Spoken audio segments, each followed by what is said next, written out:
saya merasa tertarik dan rasa salut ya. Kenapa? Karena begitu luar biasa guru-guru hebat untuk pengelolaan program yang sekolahnya sudah diimplementasikan. Di sini ada dari Bu Linda ya, program eskul yang namanya Kokomaya. Kokomaya itu adalah komunitas konseling teman sebaya. Nah, sesuai mungkin dengan kelinearannya Ibu Linda ya sebagai yang guru konseling. Di sini menunjukkan yang hasil disusun adalah keterampilan sosial emosional teman sebaya sebagai wahana dalam membantu siswa untuk mengatasi segala gejolak permasalahan sehingga dapat belajar aman dan nyaman juga berprestasi. Karena kebetulan di Bu Linda itu adalah mengajarnya di tingkat SMA ya Bu Linda. Nah, untuk mungkin tepat sekali dengan program ini membentuk anak itu mengetahui segala permasalahan ya. Karena memang anak pada usia itu tumbuh ya, munculnya permasalahan itu. Nah, dengan ada programnya ini anak bisa menyelesaikan sendiri dengan anaknya itu sendiri ya, dengan teman sebaya atau tutor sebaya seperti itu ya. Nah, itu sangat menarik sekali. Dan yang program yang hasil dari kami yaitu program saya sendiri adalah program bisa masuk ke kurikuler, ekstrakurikuler dan intrakurikuler juga, yaitu program dukun. Di mana program dukun ini adalah gerakan menanam bunga dan sayur untuk menciptakan lingkungan aman nyaman di sekolah. Dengan apa? Dengan pemanfaatan lahan kosong yang ada di sekolah. Karena kebetulan di sekolah kami memiliki lahan kosong yang tidak dipakai, hanya kelihatannya banyak sampah. Nah, bersama dengan siswa kami mendiskusikan bagaimana cara memanfaatkan lahan kosong itu menjadi satu tujuannya motivasi dalam belajar atau motivasi dalam meningkatkan pembelajarannya. Nah, makanya di sini program yang saya sudah laksanakan dan sudah berjalan ternyata sangat antusias sekali, sehingga dukungan dari berbagai elemen termasuk orang tua dan masyarakat sangat kuat sekali, sehingga program ini alhamdulillah berjalan walaupun memang ada kendala-kendala sedikit gitu ya. Selanjutnya untuk menumbuhkan keterampilan juga dengan profil belajar Pancasila, semua menunjukkan profil belajar Pancasila. Nah, dan yang menarik lagi dari hasil diskusi program dari Ibu Lilis. Ini programnya kokurikuler dan sangat unik ya, akronimnya Princess Menari ya. Nah, Princess Menari ini adalah prinsip sukses menabung setiap hari. Kenapa? Dia berargumen kalau literasi sudah ada gitu ya, programnya itu program yang sudah ada. Nah, saya sedang mau bikin program yang baru. Ternyata program ini ketika didiskusikan, wah sangat hebat, luar biasa. Dan anak di sini adalah diharapkan dapat memiliki habit ya, dan usia ini untuk bisa setting di tengah lifestyle di era sekarang. Wah hebat, luar biasa sekali. Agar anak lebih menghargai uang. Nah, dari program yang sudah diutarakan oleh Ibu Lilis ini kan program yang belum berjalan. Mudah-mudahan kita bisa menerapkannya dengan tatanan yang sangat aplikasi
kita mungkin bisa disosialisasikan ke pedagangnya melalui kepala sekolah. Misalkan kalau pagi-pagi tidak boleh menjual es atau gimana, kalau si anak pengen beli, ini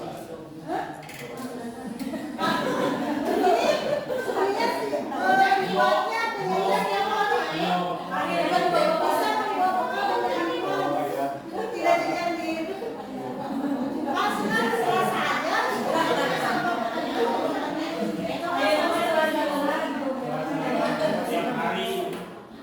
Kalau di kan bisa tiap hari, tidak hanya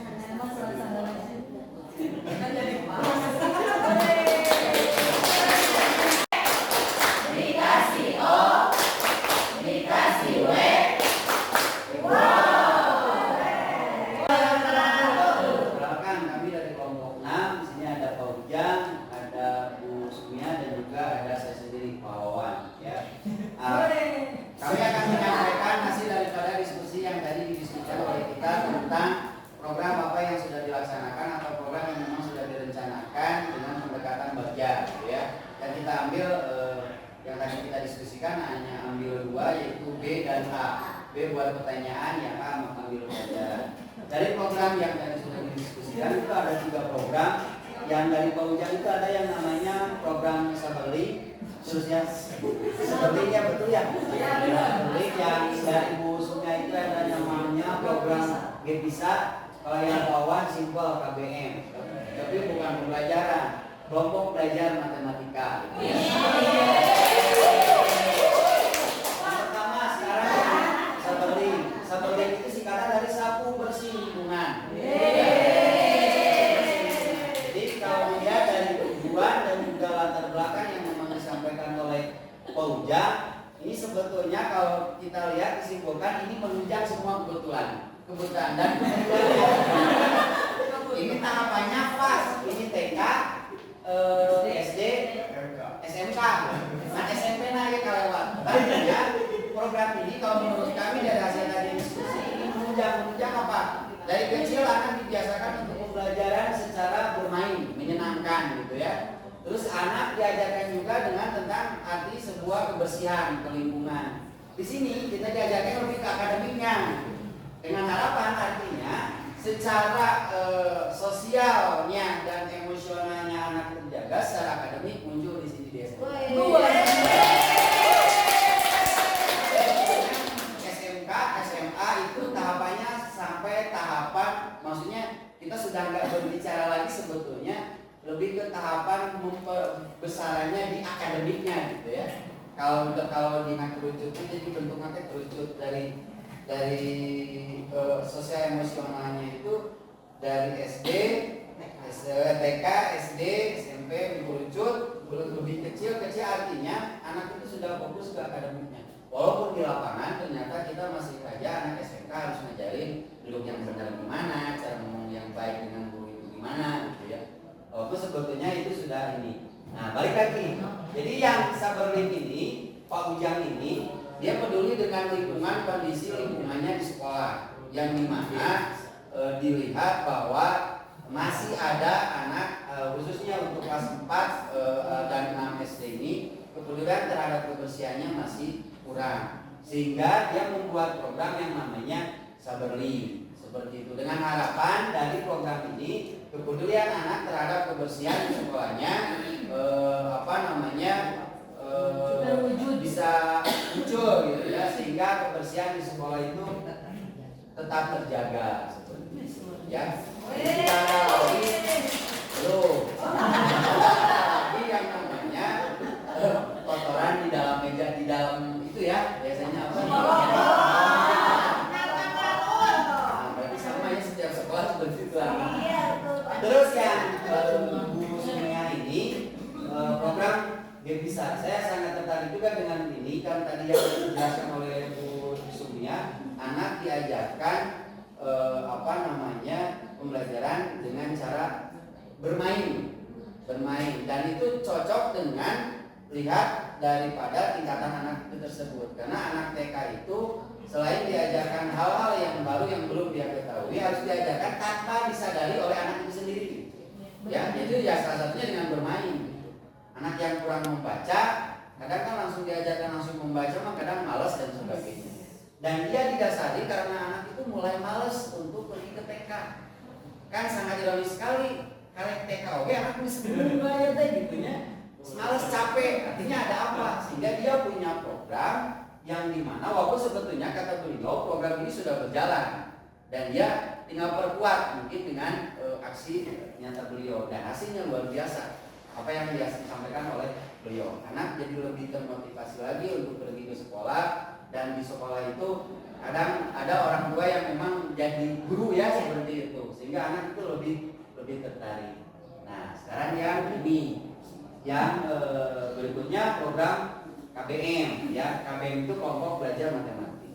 Di sekolah saya banyak program, tapi kenapa saya ngambil ini? Ini bukan eskul, ini bukan dimasukkan ke ekstrakurikuler. Ini saya buat program didasari dengan keresahan saya sendiri karena matematik itu hese.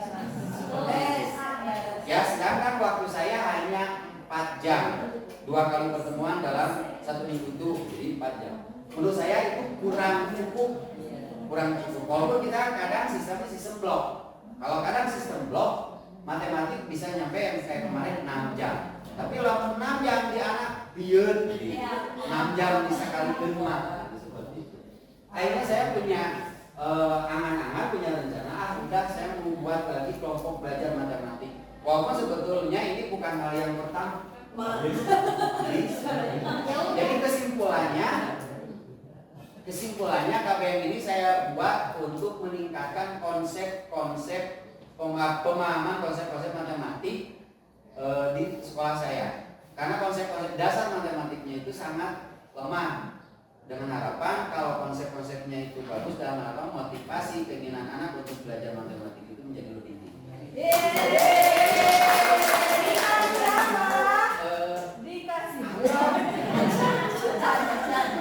Waktunya begini dan ya itu saja yang saya sampaikan dan mohon maaf kalau ada hal yang kurang pas. Sekali lagi terima kasih. Sekian, assalamualaikum warahmatullahi wabarakatuh.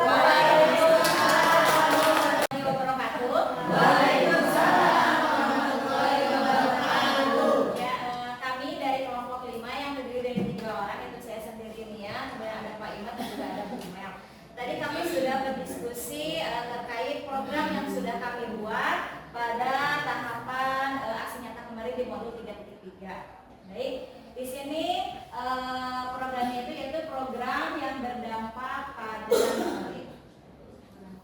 yang pertama yaitu program yang dibuat oleh Bu Melisa, yaitu namanya Aksara, Gerakan Literasi Insan Berkata.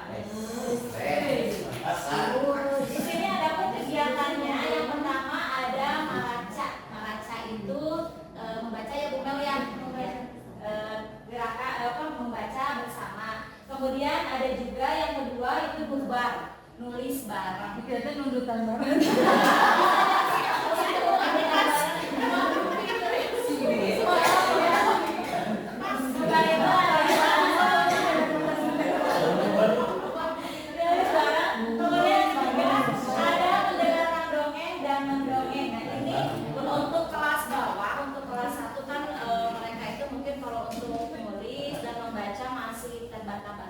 Sebagian, tapi ada juga mungkin yang sudah itu apa yang sudah lancar. Makanya untuk di kelas 1 atau di kelas bawah itu hanya mendengarkan dongeng. Kemudian nanti akan direview secara lisan. Jadi apa yang sudah didengarkannya itu ceritanya seperti apa, tokoh-tokohnya siapa saja seperti itu. Kemudian untuk yang kelas atasnya itu mereka itu mendongeng. Jadi yang kelas atasnya mendongeng, yang kelas bawahnya mendengarkan.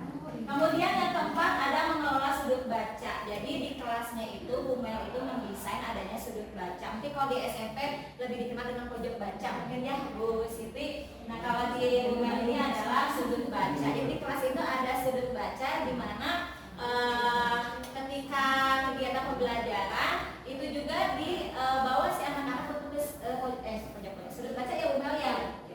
Kemudian yang selanjutnya ada mading. Mungkin kalau kita kenal itu kalau mading biasanya di SMP SMA ya, tapi Bu Mel menerapkan bahwa mading itu juga ada di SD. Nah Bu Mel itu ada 2 jenis mading. Jadi ada mading yang di kelas, mading kelas, dan Jadi ketika si anak-anak punya kreasi ditempel di mading kelas, nanti yang terbaik akan ditempel di mading sekolah. Kemudian yang keenam ada berkunjung ke perpustakaan sekolah. Mungkin tidak semua SD memiliki perpustakaannya. Kalau yang saya tahu, terkadang perpustakaan begeritannya bertumpuk-tumpuk dan tidak dikelola. Nah, kalau di Bumel ini, jadi perpustakaannya dikelola, walaupun memang pada saat ini petugas perpustakaannya sudah menjadi guru kelas, sehingga si anak-anak itu sama guru kelasnya dibawa ke perpustakaan untuk belajar di sana dan juga membaca bersama. Kemudian yang ketujuh juga ada duta baca. Nah, kalau di SMP biasanya duta literasi ya Bu ya. Kalau di Bumel ini ada duta baca. Jadi si anak yang membacanya banyak tuh dalam 1 bulan, misalkan si anak kan ditantang membacanya banyak, yang paling banyak mereview itu yang dijadikan duta baca dan nanti dikasih selepan ya Bu ya. Kemudian yang ke-8 juga programnya ada wisata literasi. Nah, tadi Bu Mel juga bercerita bahwa ada program mungkin nanti akan dibawa ke karena daerah Cipeundeuh dekat dengan Waduk Cirata ya Bu Mel, nanti anak-anak akan dibawa ke daerah situ untuk berwisata literasi. Kemudian Bu Mel juga punya rencana nanti akan ke perpustakaan KBB. Kemudian katanya beliau juga terinspirasi oleh temannya yang membawa anak didiknya ke Gramedia katanya. Jadi bekerjasama dengan pihak Gramedia dalam program membaca. Itu program yang dari Ibu Melisa, yaitu Aksara, Gerakan Literasi Insan Berkarakter. Nah, selanjutnya ini adalah selanjutnya program dari saya, yaitu saya adalah NIA, yaitu programnya Jumanzi, Jumat Aksi Nyata Bergizi. Jadi bukan Jumanzi yang ada hewan-hewan masuk ke kita ya. Nah, jadi kenapa saya ngambil program ini?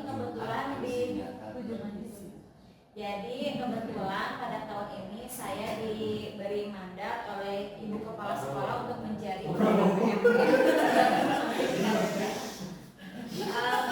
pembina PNL, di mana pada saat itu saya ada undangan dari pihak Puskesmas, dan Puskesmas katanya ada program aksi bergizi, dan memang ini adalah program pemerintah. Dan pada saat itu kami disuruh untuk adanya aksi bergizi, di mana ada senam bersama, sarapan bersama, kemudian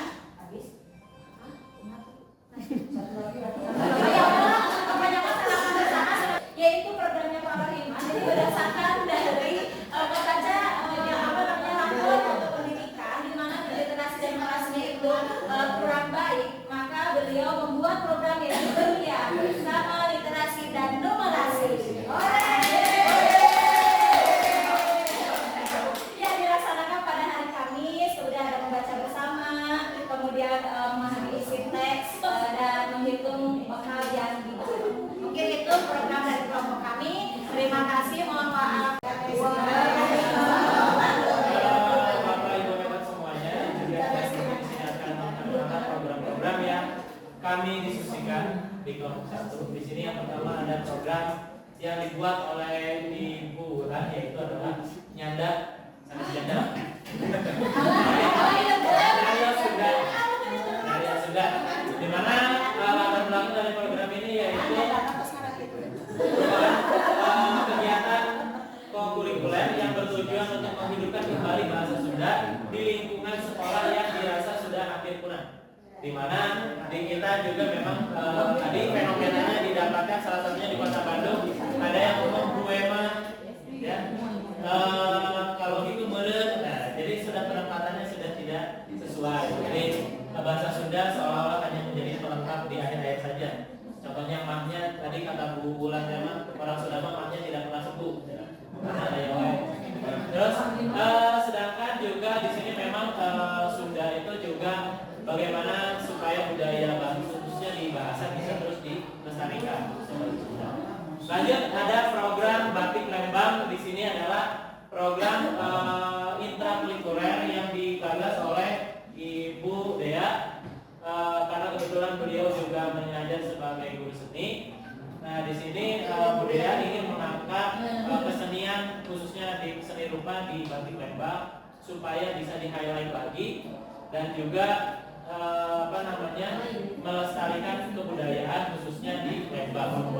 Selanjutnya ada program yang saya gagas, bukan saya, tapi dalam hal ini lebih ke kami di sekolah, yaitu adalah Resik, di mana Rabu Literasi Asik.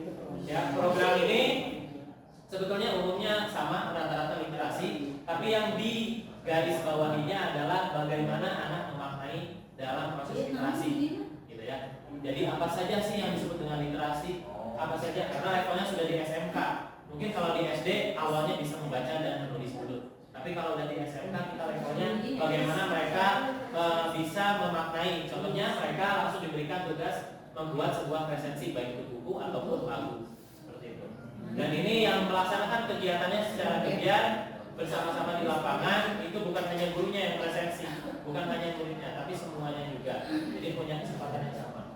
Nah, kesimpulan dari ketiga program ini yang pertama memiliki latar belakang dari keresahan, ya. Semuanya resah bahwa literasi, terus budaya bahasa Sunda, batik Lembang itu mulai pudar. Terus juga selanjutnya di mana fenomena yang tadi keresahan tadi ini mencoba dibangun kepemimpinan siswanya dengan melibatkan aktif mereka mulai dari student agency-nya, mulai dari voice, choice dan juga ownership-nya. Mungkin itu yang bisa kami sampaikan. Kopkan selanjutnya. Terima kasih.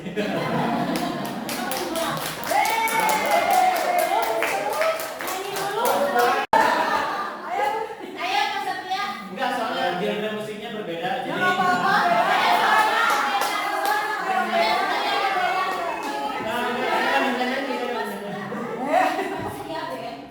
ya, mungkin itu yang dari kami. Masih banyak.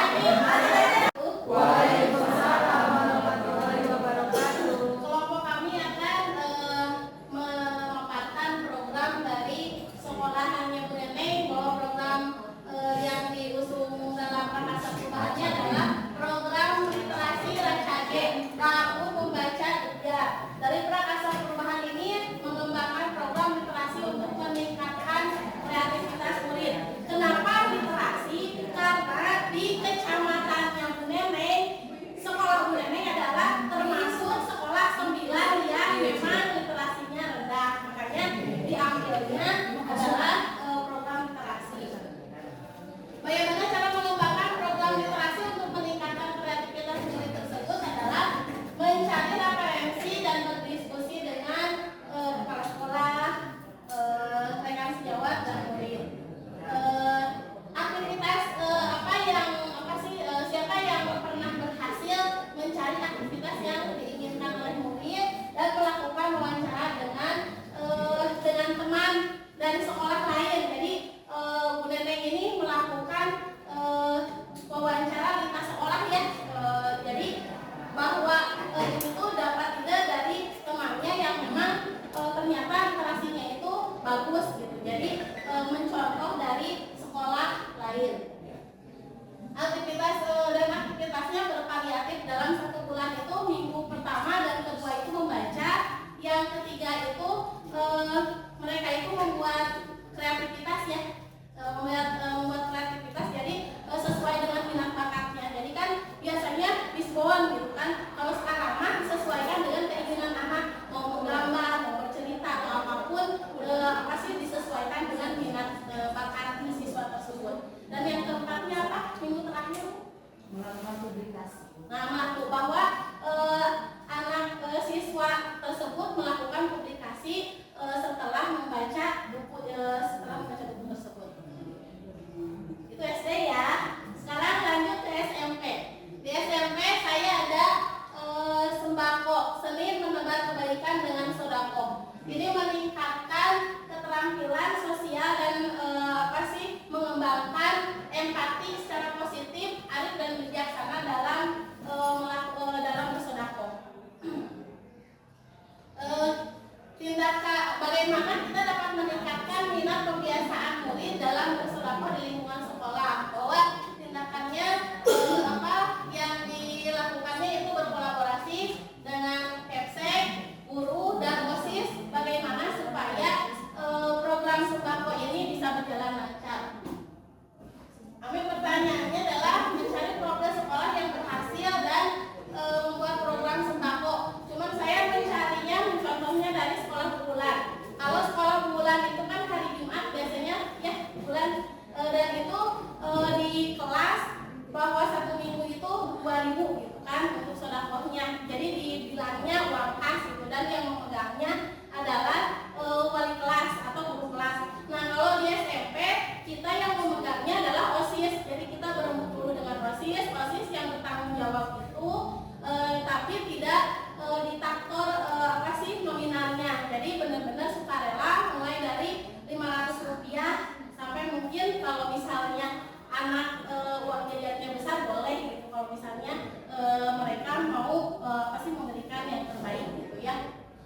diperuntukkan untuk warga masyarakat yang memang membutuhkan. Biasanya kita mengambil event-event terbesar, misalnya Maulid Nabi atau Idul Fitri.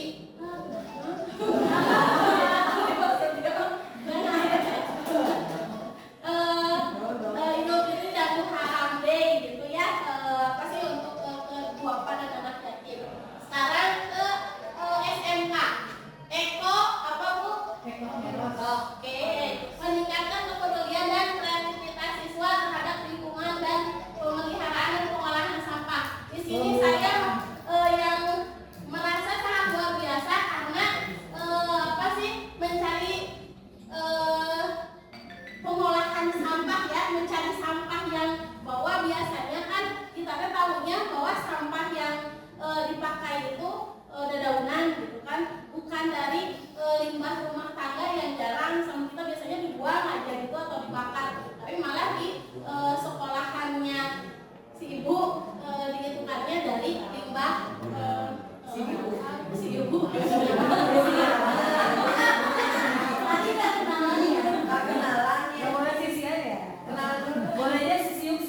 Oh iya, maaf ini tapi lebih menekankan ke pupuk organik kayak produk organik ya Bu ya. Jadi kalau karena karena di SMK, jadi mereka lebih ke mencari sendiri. Jadi guru hanya menyuruh atau misalnya memberikan